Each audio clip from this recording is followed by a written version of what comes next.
Good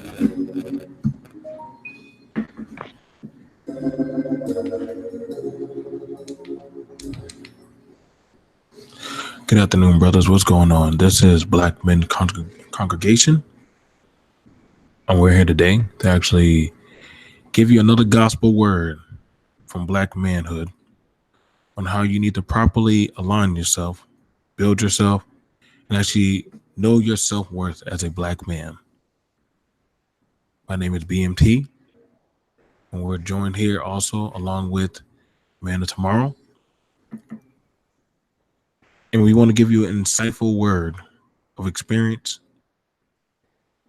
that you need to put into your toolbox and use for success. So I pass it over to M.O.T. Good afternoon. All right, good afternoon, folks. My name is Man of Tomorrow here. We're going to talk about something that's very key and very important to your own personal development.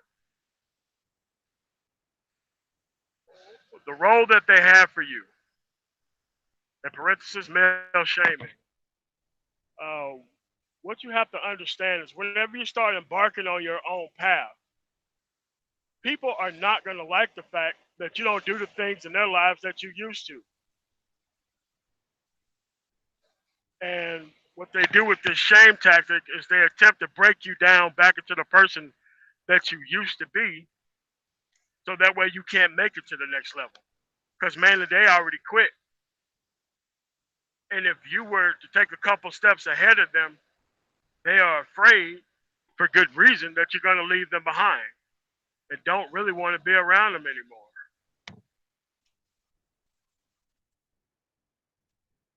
There's nothing wrong in the world with putting yourself first. These people who mainly depend on you, they've had the same time, most times the same opportunity, and even more times than that, the same access to all the resources that you have right now. They just didn't do anything with it. The sad thing is they're 50, 60, and sometimes 70 years old, and it really brings a whole lot of humiliation to them for you in your late teens or your early 20s, or maybe even your early 30s, that you're starting to get a handle on these things and starting to figure this stuff out. And so that's when the group of shame come in to try to break you back down into the person that you was before.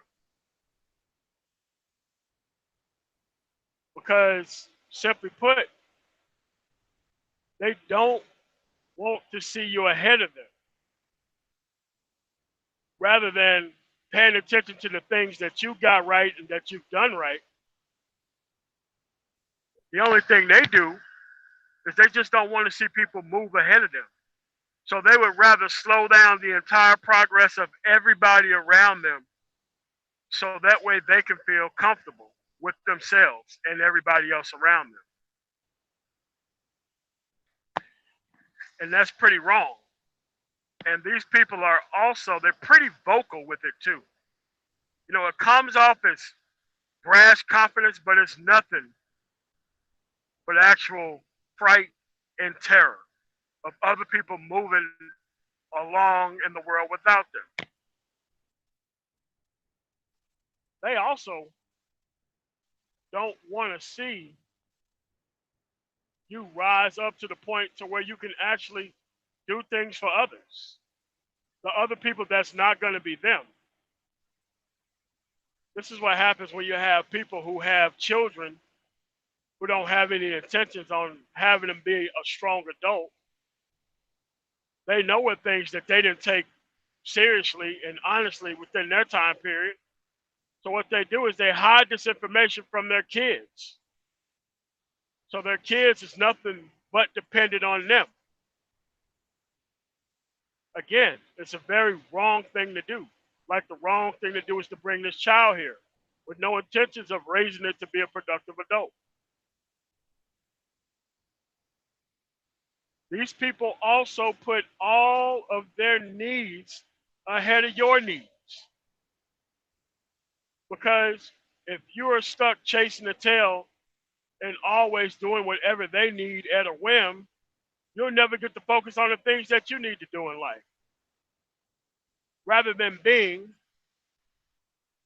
a man of your own house, you're stuck being a man of their house. People who are actually grown ups. So that's when they stick that sharp barb of shame into your side and they want to watch you bleed out on the side because they'd rather see you destroyed than to see you move ahead of them. And this is why you have to be able to go out and establish your own stuff for yourself. You have to be a radical for your own cause because those people, they already have a calling for you. Their calling for you is to keep handicapping, keep humiliating, and to keep sabotaging you into serving their needs and never your own. Because despite how it looks, you are their child and you are the adult in their scenario versus the other way around. Now, this is a cycle that they can keep you in for years. This is why I say most time when black people become successful, the people that come for them first are not the bankers, are not the accountants, are not the people with bad business dealings or deals. The people who they have to fight first is their own damn family. It is very wrong that you have to fight your own family because those people think that because they watched you do something great, that is somehow equivalent to you doing something great yourself.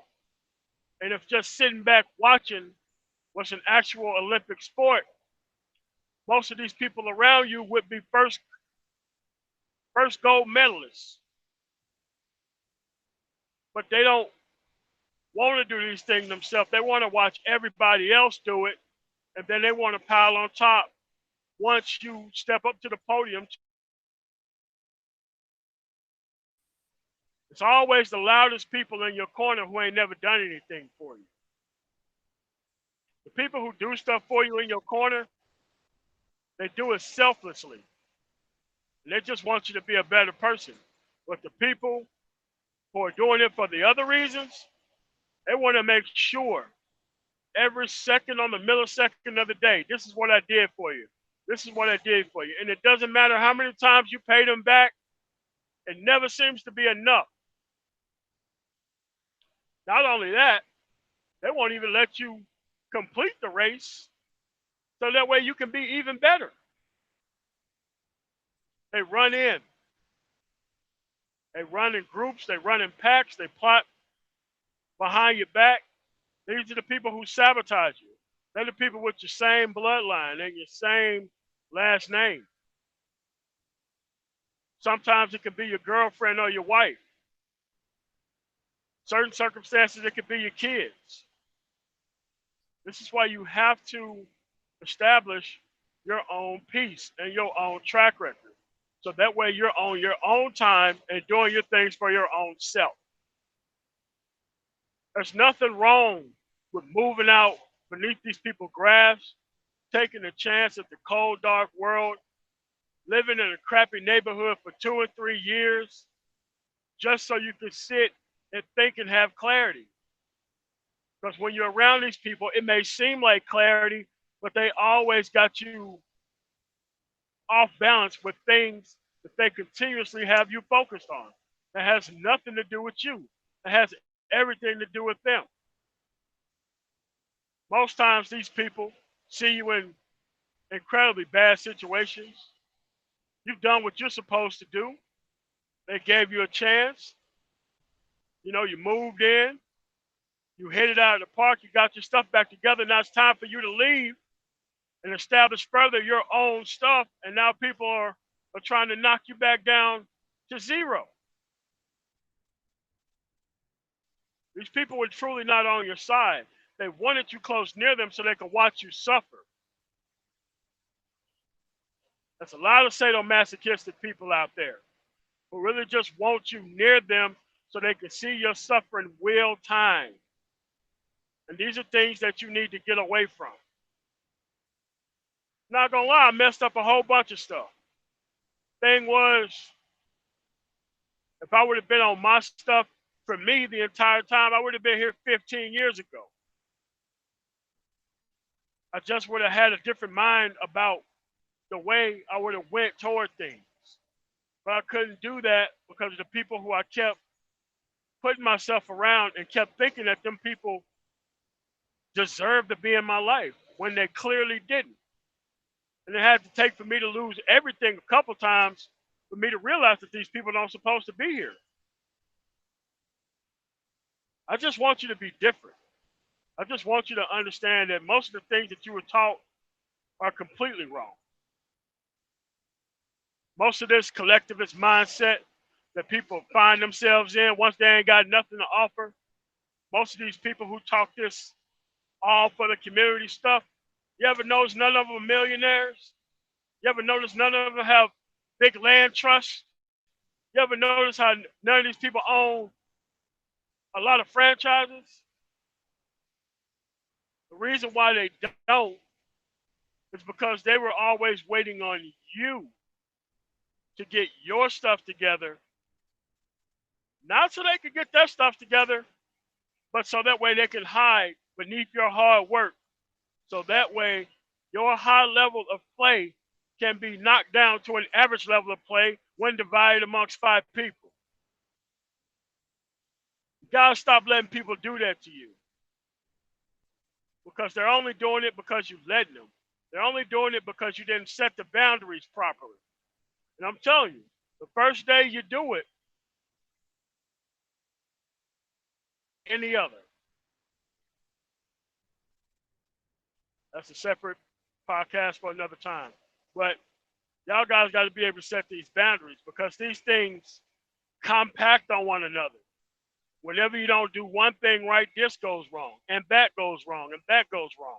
But they keep you focused on the here and now, and they don't ever want you thinking about the future because your future doesn't involve them, and they don't want to be not involved in your future.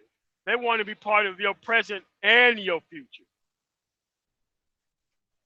So you just got to have enough courage to be able to step out sometimes, to step outside of that, to be one of the best things that you've ever done for yourself. And some days in the future, if you ever want to go back and try to save these people, you can, but at least that you'll be in a better position to do so. That's all I got, Joe.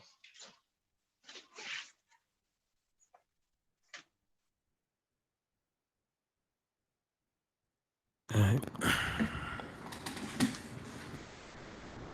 I'm gonna tell y'all right now. Make sure when y'all come in, y'all like the video, support the message that we put out here. We try to give y'all some consistency and give y'all something where y'all have a chat to come to. You also have a Facebook group where you're not shamed or dealing with anything. If you want to ask any YouTubers, and there are some of the manosphere that are inside of Black Men's Congregation, so you can very well grab their content. Reason why we push hard the way we do and how we are very adamant about the things that we're telling you as men is because we want to see you grow. We are trying to show you that if you're not, willing to actually, grow and take a step back from some of these things, it can very much lead to your ruin. I remember last night, I told my mom while she was leaving my house, said, listen, don't drive that truck in my yard. And then far back, the back of the truck is heavy. The ground is wet. It's gonna sink. Of course, she didn't listen. So at 11 o'clock, going on 12, her truck was buried in the yard. And I have a pretty big yard. It's a pain in the ass to go find a truck that is half of it is buried in the ground. Some family, even though you may tell them success and what not to do, they will still go do it. And because they know that you are prone to going about things with a solution, they will call you for the bailout plan. I need some money. I need your advice. I need your help. And as I looked at that truck and I stared at it in the freezing cold, muddy rain, and she's right there screaming and hollering, saying, "Why didn't you tell me?" And you're thinking back 2 hours ago when you did tell them, and before they left out your house, you did tell them again, and they still do it. I said, "Fuck the dumb shit. I'm going back in the house." I called the tow truck, told them exactly where it was. I put down a light so that way they will know where to drive and where not to go. And I walked in the house. And I told her that you will eat this bill and never bring your truck in my backyard again. Some of y'all may say, "Joe, how did you say that to your mother?" It's because I removed myself from dumb shit and dumb people. This is how straightforward I am with y'all. As she drove home with wet and muddy pants, legs, and socks and shoes, and I called her and I said, "Did you learn anything from that encounter?" And as she, usually people, if you keep bailing them out, they will never learn. They don't learn their roles. They don't learn their strengths and their weaknesses. You see, M.O.T might be a linebacker. I might be a receiver. I know my role and he knows his role. So he's going to play his part. Now, if he goes outside of his role, then he's doing it wrong. And you see, we got to understand that at some point, you can't keep on bailing these people out. I'm pretty sure a lot of you brothers have taken L's, lost money, lost property, lost chances of getting jobs or different things because you keep on bailing out these types of people, and that they're not going to learn from their mistakes because you are their bailout plan. And so long as you keep bailing them out and you keep digging in your pocket or you keep on giving them the applied excuse that they need, they're not going to learn.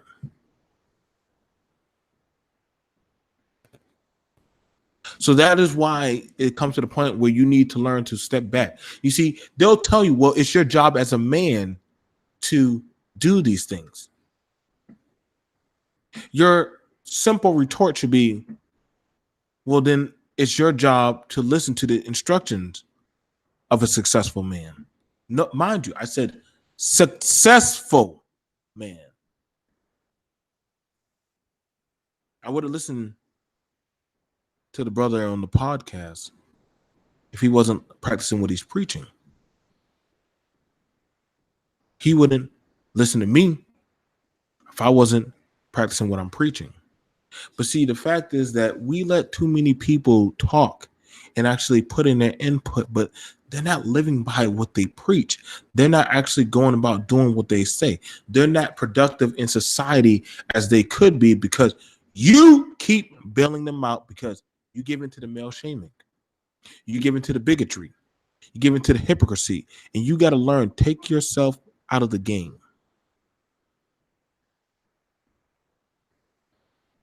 Sometimes you got to pull a Marshawn Lynch. I'm a Patriots fan. That game with Seattle Seahawks versus the New England Patriots, Marshawn Lynch said, "Just give me the ball." You know I'm successful at getting those yards. They didn't give him the yard. They didn't give him the ball. So what happened? Seattle lost. Marshawn did something. I agree with him. Some people say, I don't get why would he walk away from his team. He said, you know what? I don't got time for your bullshit. He walked away. And I respect him for that. At this point, what's going on, everyone, in the chat? You got to learn to step away from the shenanigans and walk away. Or you're going to keep on losing. I showed you how a lot of you see, y'all seen the videos of men continuously getting put into predicaments without even them causing the cataclysm or the catastrophe. You've seen videos where me and M.O.T have seen women act an egregious fool, and women have replied in unison. Why is that man not helping her? Why is that man not there trying to defend her? Why is that man not giving her money? Why is that man not being the blunt in the shit? You see, at some point, you brothers got to understand that they will try to shame you, even if it means it will destroy you. So long as they survive.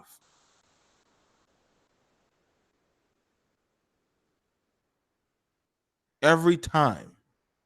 And I've had times where I said, I don't even want to do these anymore. And M.O.T will remind me, we have to. Because we need you brothers to understand this is the mindset of a lot of these people. They can't help the way they are because for so long, they've been given countless excuses.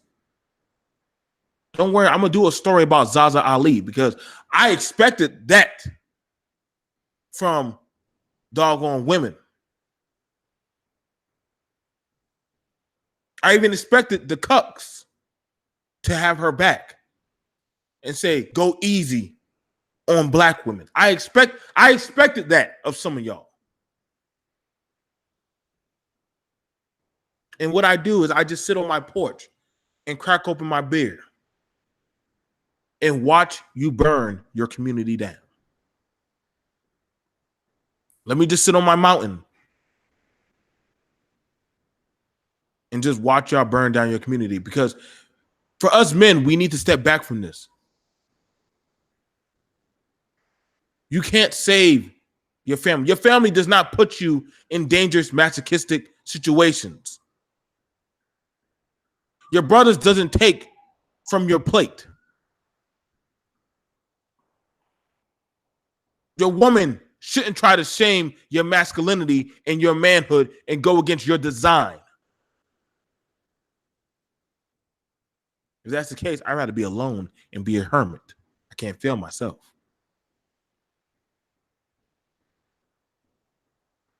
But that's all we wanted to say today. Don't worry, we'll be doing a talk soon about Zaza Ali. We try to be more diplomatic here for the congregation because we want you brothers to get a straightforward lesson. But we're definitely going to do a talk on this one. Trust and believe that. We will. M.O.T, you got anything you want to say before we roll out? Yeah, let's try something different. If you have any questions and comments, could you put them in the comment section so that way I can be able to reply to them? Because, I don't be looking at the chat during the actual, when I'll be talking, because it messes up my train of thought. Mm-hmm. So I don't want people to think that I'm ignoring the chat. It's just that I can't focus on two things like that at one time in most cases. Yeah, I see you doing that. I see you do that after the shows. You always end up going back and like answering questions. So I think we can definitely start doing that for the show. If y'all have any questions, but I know when M.O.T is talking, I mute myself and just let the brother just go because he wants to get out his message. If y'all got any questions, y'all can go ahead and ask us all your questions, and he'll gladly answer them. So if there's any questions, please go ahead and ask us now while he's open to answering these questions, and I'll read them off to him, and we can go about answering them. So you guys who are watching the show right now, is there any question that y'all want to ask him? Type them in, give it to us. I'll definitely wait a few minutes, and I'll read them out as they come. If not, just let me know. So that way we can wrap it up for you brothers. So is there any questions that you brothers want to ask M.O.T? Also coming up, I was gonna hold this back, but we are getting a call station. So that way you brothers are gonna be able to call in. So that way we can definitely have you guys be able to interact with us. So we're gonna get a call station where you can call in and ask us questions during the show, and pretty much we'll take the calls as they come in, and we'll go from there. So if there's any questions, go ahead and ask them now before we wrap it up. Okay. So Doug says there's no questions at this time. We got no questions at this time, but we're going to definitely be working on that. I have a lot of stuff I have to go over. Right now I'm talking with a few people to try to bring you new stuff. And the thing about it, brothers, that we can honestly say is we don't charge you guys. We're not trying to charge you for a fictitious dream to try to sell you something. None of that. Not that I know of. M.O.T, have we asked them for any money or anything? Let me know if I'm wrong. No. Nope. Nope. I literally had somebody say that y'all trying to sell a hustle. I don't know. I don't know nowadays. Like shit. I mean, some of the stuff that some of these other brothers be saying, shit, they be selling y'all some hustles. I don't ever see no brothers who with no kind of facial struggles getting on here selling y'all some type of pipe dream of women. Some fat woman trying to tell y'all something. It's always the, and I ain't hating, but I just noticed. Show me a 400-pound woman that smells like bacon grease from doggone Hardee's telling women how to get men. And let us see some pictures of that. Show me a brother who working at like city sanitation, or a guy who's a farmer that comes out from the field looking like dirt. Show me one of them telling you how to get women, or pretty much how to functionally run a household. You never will see those videos. I don't think. Have you seen any of those videos yet, M.O.T? You never will, because they're selling you access to poison, and apparently that's a thing nowadays. You'll never see those videos. Like I said, show me the generic average Joe doing any of these videos. Then I'll be a believer. All right, guys. This is Black Men's Congregation. Thank you guys for joining us. We're out of here. Peace.